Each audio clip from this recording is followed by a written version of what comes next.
ओम शांति। 23 दिसंबर 2024। बाबा के महावाक्य। मीठे बच्चे, तुम बाप के पास आते हो रिफ्रेश होने।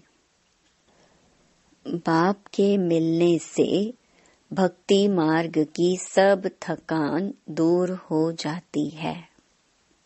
प्रश्न: तुम बच्चों को बाबा किस विधि से रिफ्रेश करते हैं?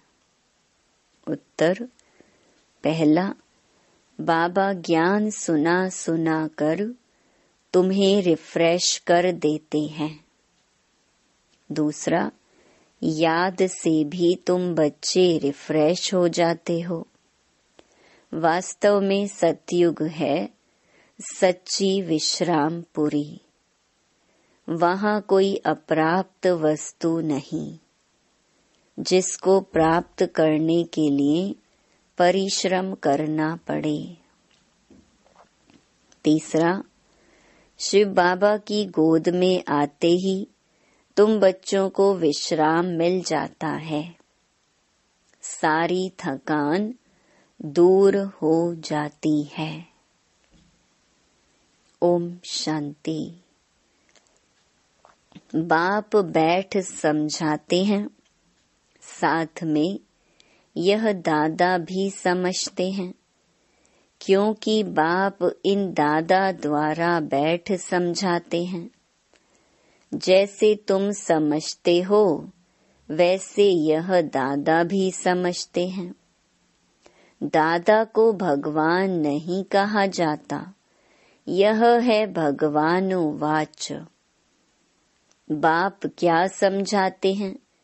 देही अभिमानी भव।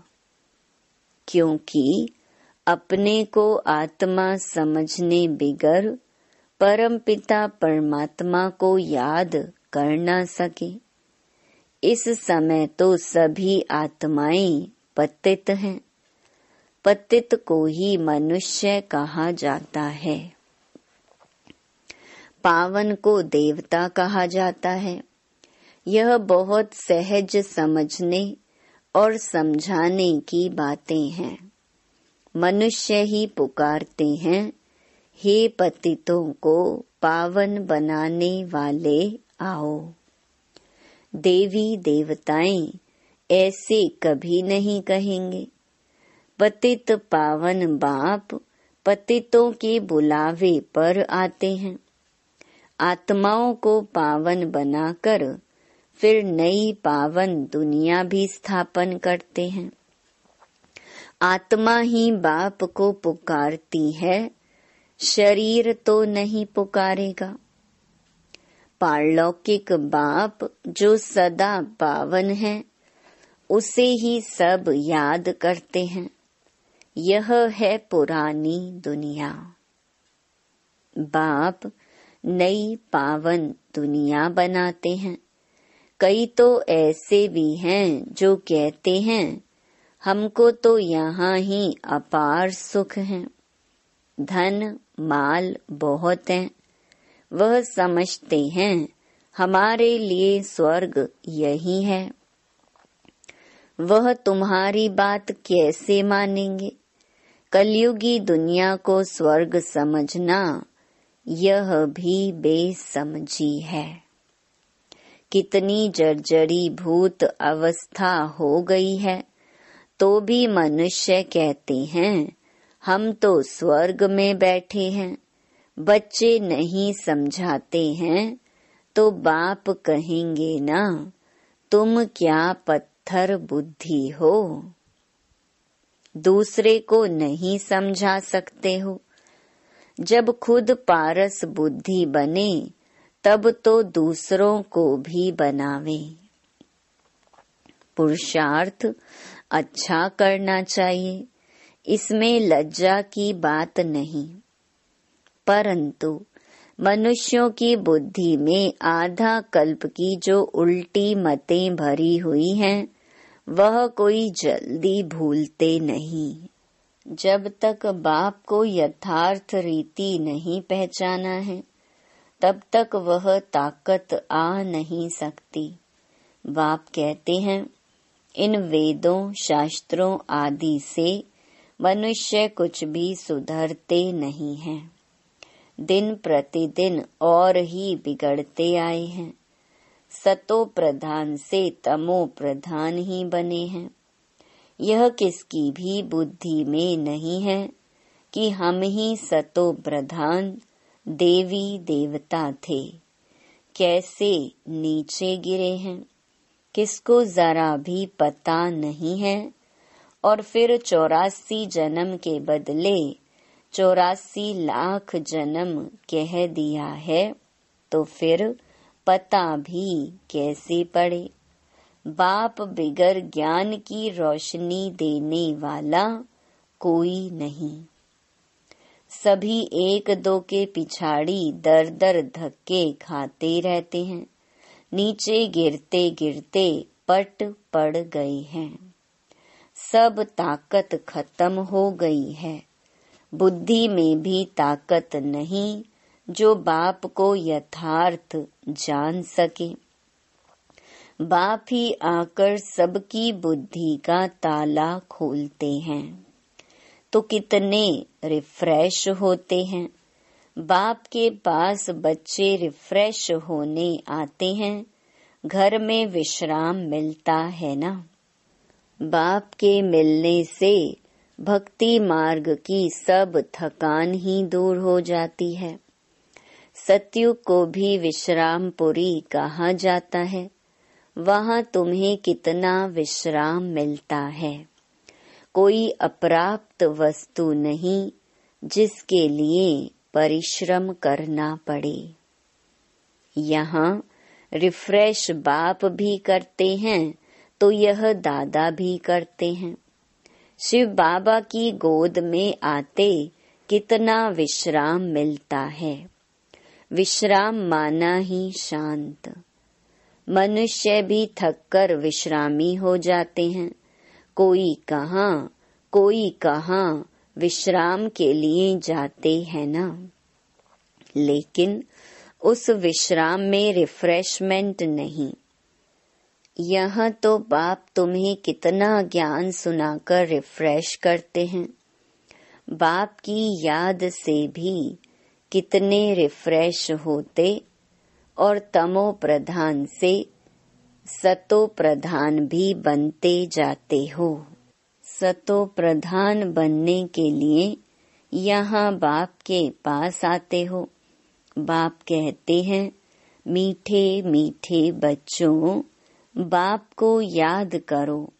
बाप ने समझाया है कि सारे सृष्टि का चक्कर कैसे फिरता है। सर्व आत्माओं को विश्राम कैसे और कहाँ मिलता है। तुम बच्चों का फर्ज है सबको बाप का पैगाम देना। बाप कहते हैं, मुझे याद करो तो इस वर्षे के तुम मालिक बन जाएंगे।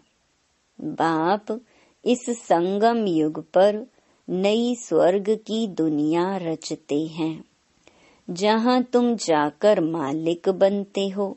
फिर द्वापर में माया रावण के द्वारा तुम्हें श्राप मिलता है, तो पवित्रता, सुख, शांति, धन आदि सब खत्म हो जाता है। कैसे धीरे धीरे खत्म होता है वह भी बाप ने समझाया है। दुख धाम में कोई विश्राम थोड़े ही होता है। सुख धाम में विश्राम ही विश्राम है। मनुष्यों को भक्ति कितनी थकाती है। जन्म जन्मांतर भक्ति से कितने थक जाते हैं। कैसे एकदम कंगाल बन गए हो, ये सारा राज बाप बैठ समझाते हैं।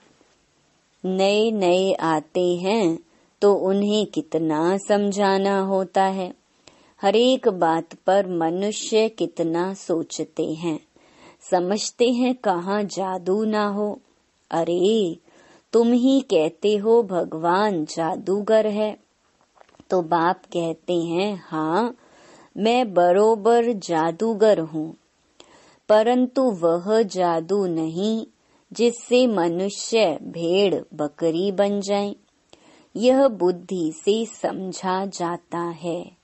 यह तो जैसे रीढ़ मिसल है। गायन भी तो है सुर मंडल के साज से। इस समय तो जैसे सभी मनुष्य रीढ़ बकरियां हैं। यह बातें सारी यहाँ की हैं। इस समय का ही गायन है। कल्प के पिछाड़ी को भी मनुष्य समझ नहीं सकते। चंडिका का कितना बड़ा मेला लगता है। वह कौन थी? कहते हैं वह एक देवी थी। ऐसा नाम तो वहाँ कोई होता ही नहीं। सतयुग में कितने अच्छे सुंदर नाम होते हैं। सतयुगी संप्रदाय को श्रेष्ठाचारी कहा जाता है। कलयुगी संप्रदाय को तो कितना छी टाइटल देते हैं। अभी के मनुष्यों को श्रेष्ठ नहीं कहेंगे। देवताओं को श्रेष्ठ कहा जाता है। गायन भी है, मनुष्य से देवता किए करत न लागी वार। मनुष्य से देवता, देवता से मनुष्य कैसे बनते हैं, यह राज बाप ने तुम्हें बताया है। उनको डेइटी वर्ल्ड, इनको ह्यूमन वर्ल्ड कहा जाता है। दिन को सोझरा, रात को अंधियारा कहा जाता है। ज्ञान है सोझरा, भक्ति है अंधियारा। अज्ञान नींद कहा जाता है ना। तुम भी समझते हो कि आगे हम कुछ भी नहीं जानते थे तो नेति नेति कहते थे, अर्थात हम नहीं जानते। अभी तुम समझते हो, हम भी तो पहले नास्तिक थे, बेहद के बाप को ही नहीं जानते थे। वह है असली अविनाशी बाबा। उसे सर्व आत्माओं का बाप कहा जाता है। तुम बच्चे जानते हो, अभी हम उस बेहद के बाप के बने हैं। बाप बच्चों को गुप्त ज्ञान देते हैं। यह ज्ञान मनुष्यों के पास कहाँ मिल ना सके। आत्मा भी गुप्त है। गुप्त ज्ञान आत्मा धारण करती है। आत्मा ही मुख द्वारा ज्ञान सुनाती है। आत्मा ही गुप्त बाप को गुप्त याद करती है। बाप कहते हैं, बच्चों देही अभिमानी बनो।